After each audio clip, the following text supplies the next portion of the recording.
The call was going perfectly. Almost too perfectly. On the screen in front of me, the European delegation appeared relaxed, confident, especially Henrik Weiss, who leaned back in his chair as if the deal had already been signed. Months earlier, he had described me as the invisible spine of Heliox Systems. I remembered the phrase because no one had ever praised me so precisely. I nodded as he spoke, tracking every clause, every micro-adjustment to the final terms. 11 months. That was how long I had carried this agreement through regulatory dead zones, political friction, a regional blackout, and 2 surprise compliance audits that nearly killed it. And now, it was finally closing. For a brief moment, I smiled. Not the calculated kind, but the real one I rarely allowed myself. I forgot, just for a second, how fragile trust had become inside the walls behind me. Then my screen flickered. One notification. No sound. No vibration. Just a quiet line of text sliding into view.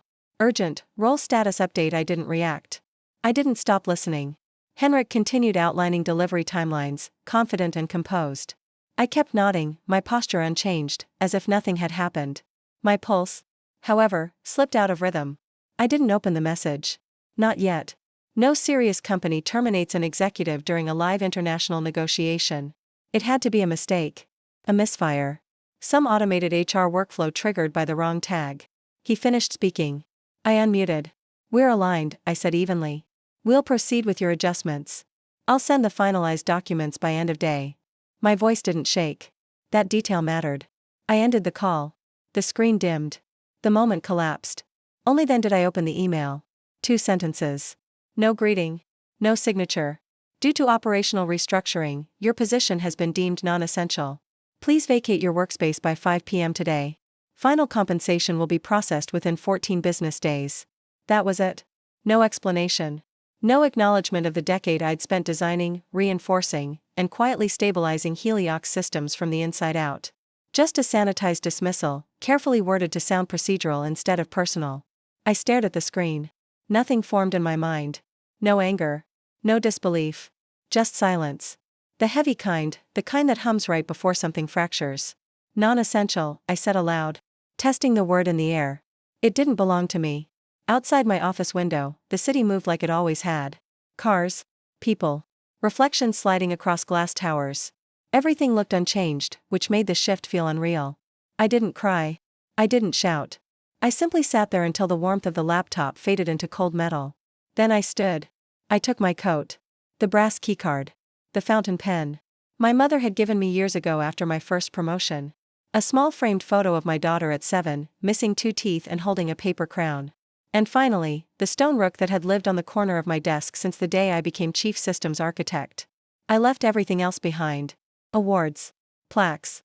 Framed mission statements about loyalty and innovation. I already understood they weren't discarding an employee. They were discarding the only person who knew how the system actually breathed. Instead of heading for the elevator, I walked past it. Down the quiet corridor. Through a side door few people used. Into the restroom on the 21st floor, half hidden behind an obsolete server room no one bothered to decommission. The lights flickered on. The mirror reflected someone composed. Lipstick intact. Hair precise. A woman who looked like she had just closed a multi-million-euro deal, not someone who had been quietly erased. I stepped closer. No cracks in the reflection. But inside, something had already shifted. I didn't cry. There was no utility in it. Instead, I reached for my phone. My fingers moved with calm familiarity as I unlocked an encrypted directory buried behind layers of meaningless expense files. The folder was labeled Black Pulse. No one at Heliox knew it existed. I tapped once. No warning. No confirmation. Just a silent progress wheel beginning to turn. Nothing dramatic happened. No alarms. No visible disruption. Just an instruction slipping gently into a system that believed it belonged to someone else. Black Pulse had been embedded quietly over years. Threaded through every architecture decision I had made since 2020. It wasn't revenge.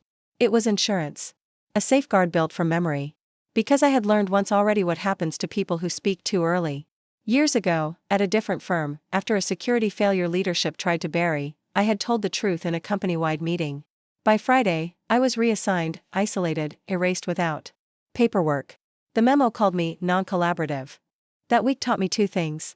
First, no one protects you when you expose the system. Second, silence, when used correctly, is sharper than any accusation. The progress wheel completed its final rotation and vanished. I slipped the phone back into my pocket, adjusted my collar, and smoothed a crease that didn't exist. Outside that restroom, Heliox Systems continued humming, unaware that its internal frequency had just changed.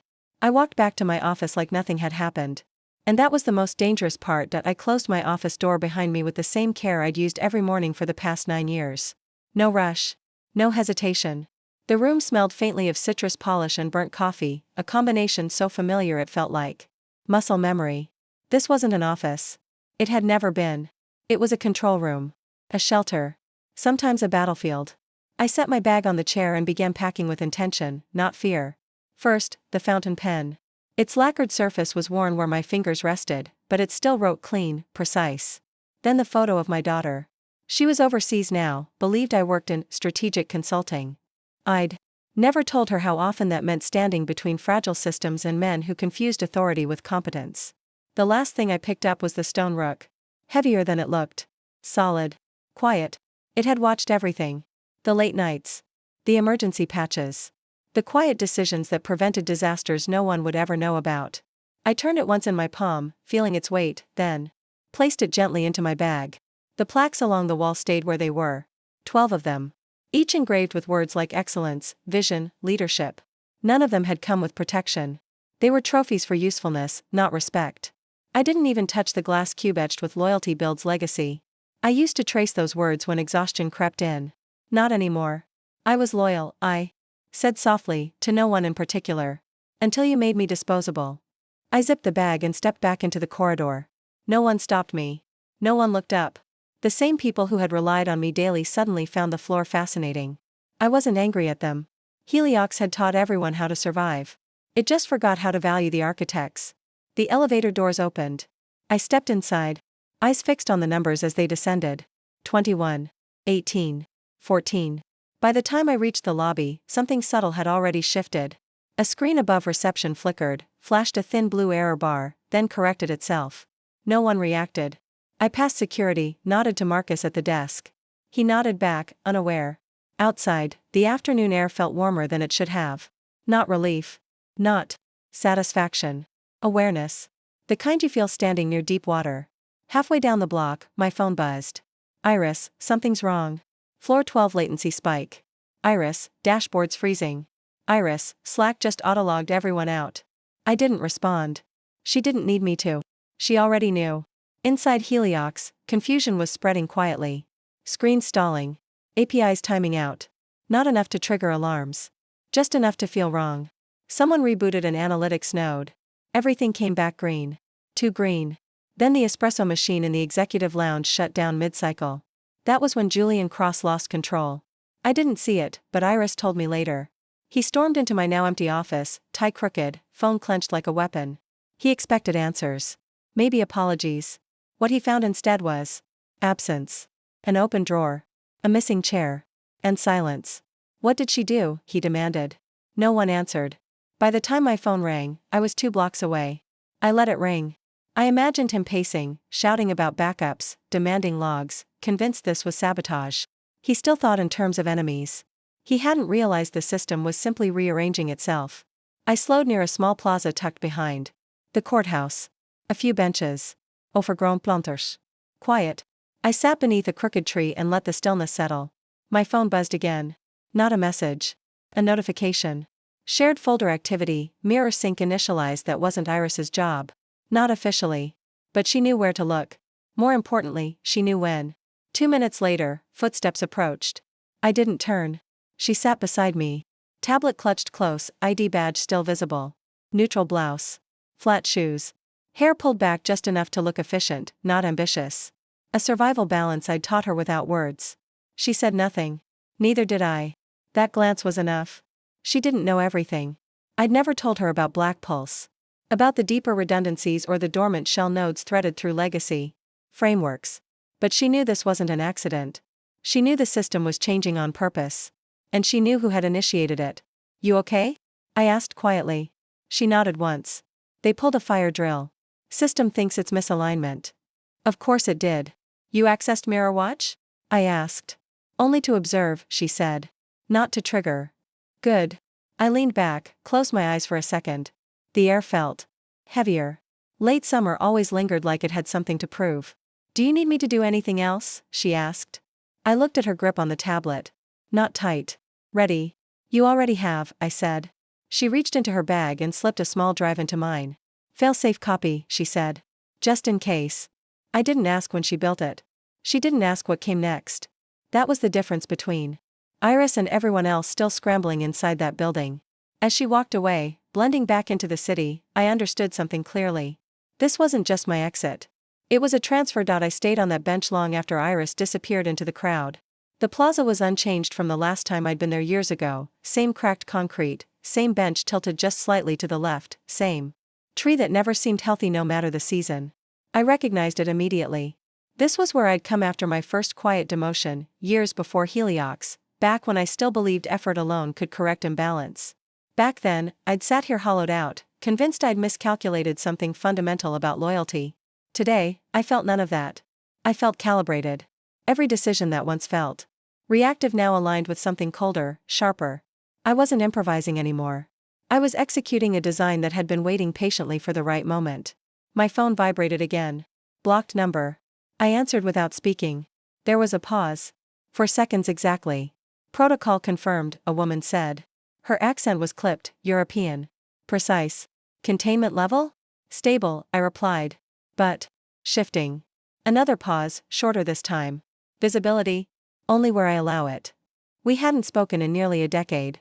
Our last interaction involved a government firewall breach that never made the news. We weren't friends. We were professional ghosts who understood the same rules. People like us didn't ask how things happened. We only verified whether they were intentional. "If they escalate," she said, "you'll need extraction." "They already escalated," I answered. "They just don't know it yet." Silence. Then, quieter. "Do you have a new designation?"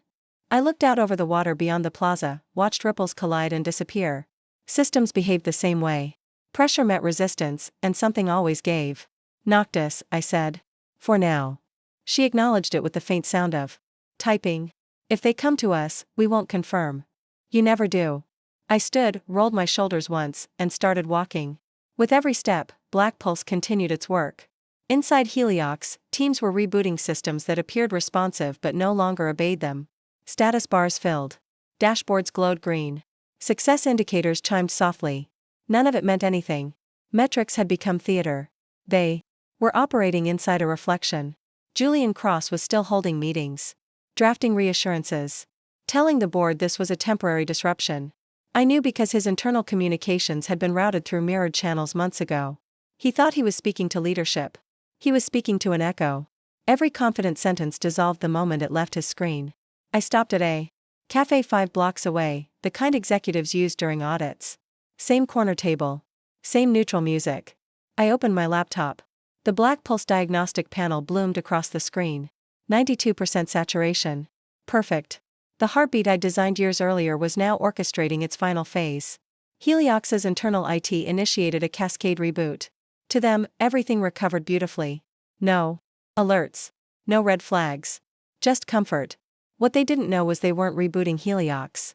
They were rebooting the copy. Every green light was simulated. Every success ping carefully crafted. They were feeding commands into a sandbox that returned obedience without authority. The first crack appeared 20 minutes in. A junior engineer flagged CRM inconsistencies. Reloaded manually. Everything looked fine. Too fine. The timestamps didn't align. Audit logs showed silence where activity should have been. He hesitated. That hesitation mattered more than any alarm. I leaned forward. Underneath the interface, the data layer was hollow. No live contracts. No active invoices. Just seated placeholders I'd planted months ago. It looked full. It was empty. They weren't fixing the system. They were dancing with its ghost. Julian didn't realize it yet. He was still convinced this was a technical problem. Something loud. Something he could delegate. He hadn't accepted the truth that frightened him most. This wasn't chaos. It was design. I closed the laptop and paid my bill. As I stood, I tapped the stone rook once against the table and slipped it back into my bag. Because while they were hunting a failure, I had already become the only structure left standing. The confirmation came that evening. An encrypted message. Kanji in the subject line. No branding. No greeting. System handshake broken. Still interested in collaboration. This wasn't negotiation.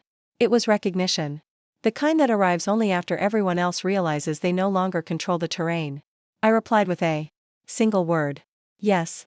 4 minutes later, a letter of intent arrived. Full migration. 24 months. Complete architectural autonomy. No intermediaries. No corporate theater. I scrolled to the signature line. Noctis Core LLC designated signatory, Mara Voss. The entity had been registered months earlier under a layered holding structure. Quiet. Legal. Prepared. I signed without hesitation. The reply came almost immediately. We never relied on Heliox. We relied on you. 7 words. Enough. I leaned back and exhaled. This wasn't victory. It was alignment. Outside the system I'd been forced to build within, there were clients who understood what mattered. Architecture. Integrity. Silence over spectacle. Heliox wouldn't collapse overnight. Hollow systems rarely do. But it had already lost its spine. Heliox went quiet in stages. Not the dramatic kind executives fear, not blinking screens or screaming alerts.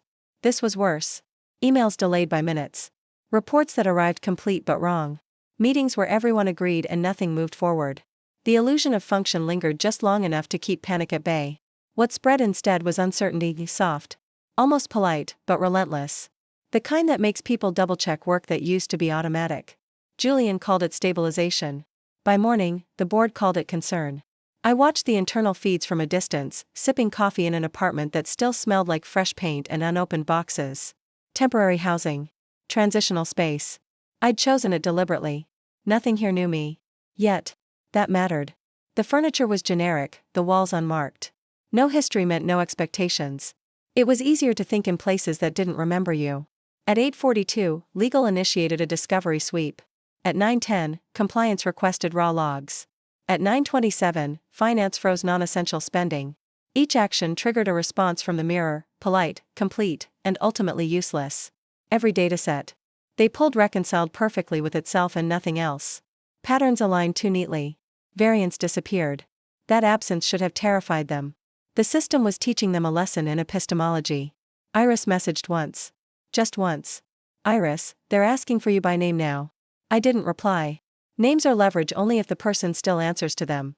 Inside Heliox, my name had shifted. From authority to anomaly. People said it quietly, as if volume alone could summon answers. Instead, I opened the Noctis Core console. The interface was stark, intentionally so. No branding. No colors that implied emotion. Just topology, flow, and consequence. Data moved without hesitation. Decisions propagated cleanly. The migration partner had already synced their edge nodes. Clean. Disciplined. They understood boundaries. More importantly, they respected them. A new alert surfaced. Heliox external dependency drift, 17%. That number mattered. It meant vendors were starting to feel it. Delayed payments. Desynced credentials. Minor failures that became conversations. Conversations that became doubt. Doubt that spread laterally, bypassing official channels entirely. Trust erodes fastest in private. At 11:03, Julian made his mistake. He authorized a full rollback. It was the move of a man who believed history could be restored by decree. He assumed there was a before to return to. The rollback initiated cleanly, drew from what he thought were immutable backups, and restored the mirror to a pristine state. Reports generated instantly. Dashboards smiled back at him. The problem was simple. The backups were mine. Not forged. Not corrupted. Just curated. Each snapshot preserved structure without agency. Skeletons without muscle.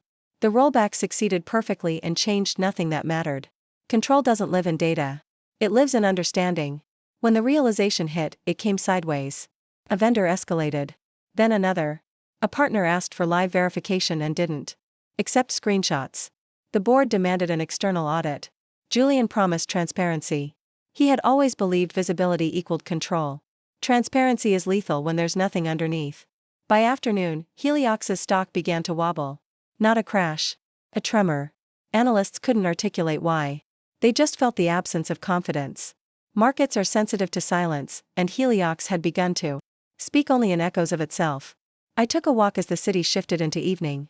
People moved around me, unaware that a billion-dollar machine was slowly discovering it had been hollowed out by its own certainty.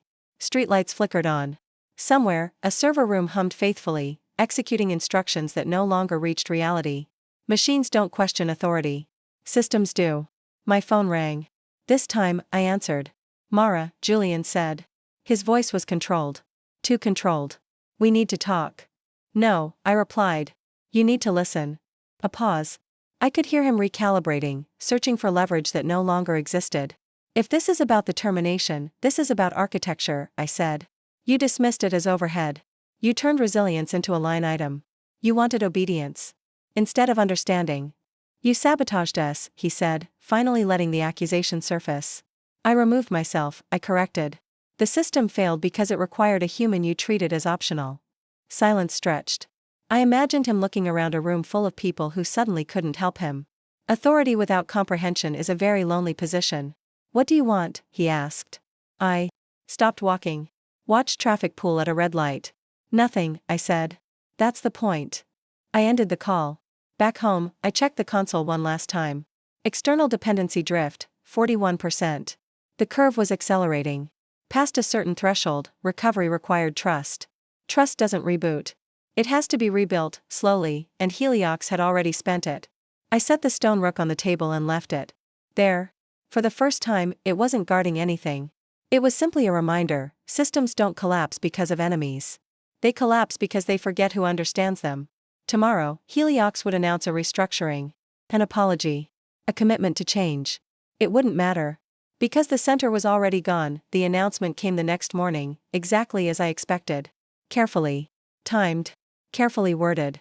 Heliox Systems released a statement at 9 o'clock sharp, just early enough to catch European markets and just vague enough to calm no one.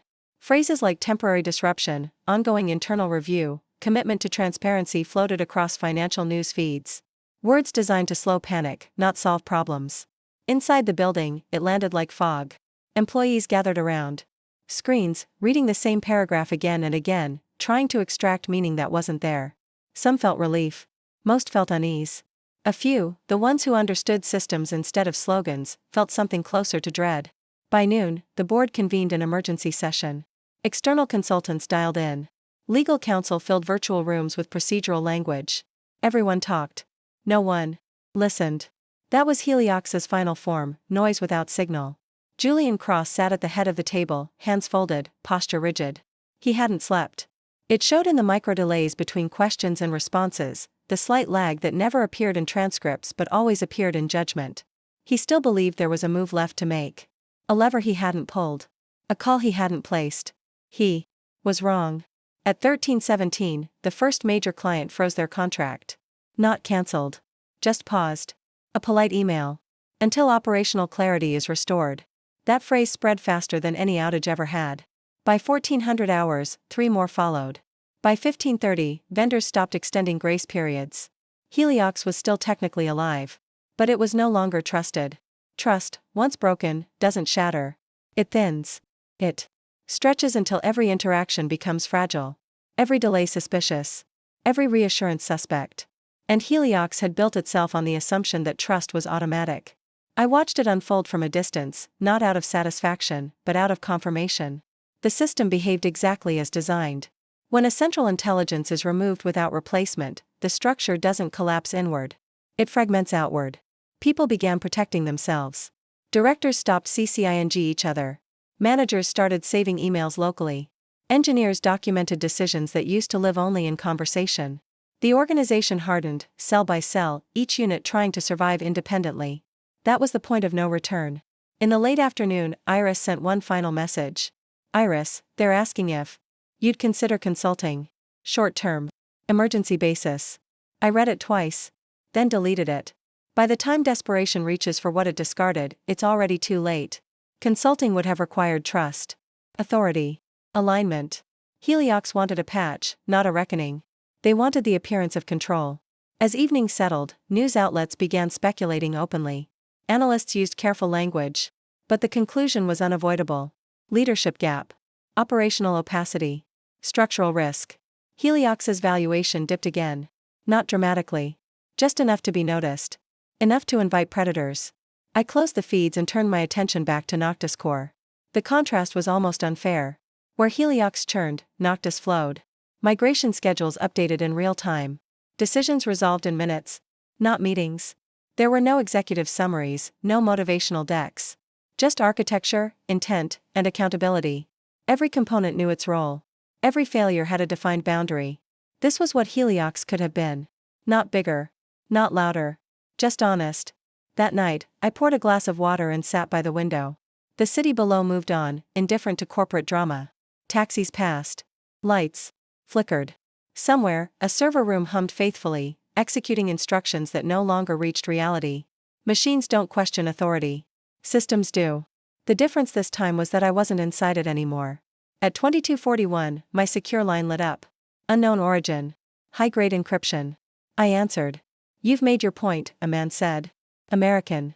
Measured. Boardroom trained. But you've also created a vacuum. Vacuum implies absence, I replied. This is replacement. A pause. Heliox wants to negotiate. No, I said. Heliox wants to survive. Is there a difference? Yes. Survival preserves habits. Negotiation requires change. Another pause, longer this time. What would it take? I looked at the stone rook still sitting on the table. Unmoved. Unclaimed. It would take more than you're willing to give, I said. And less than you think you can control. He exhaled slowly. Then this is final. It was final the moment you thought architecture was optional. The line went dead. I didn't feel triumph. I felt clarity. Heliox would continue for a while.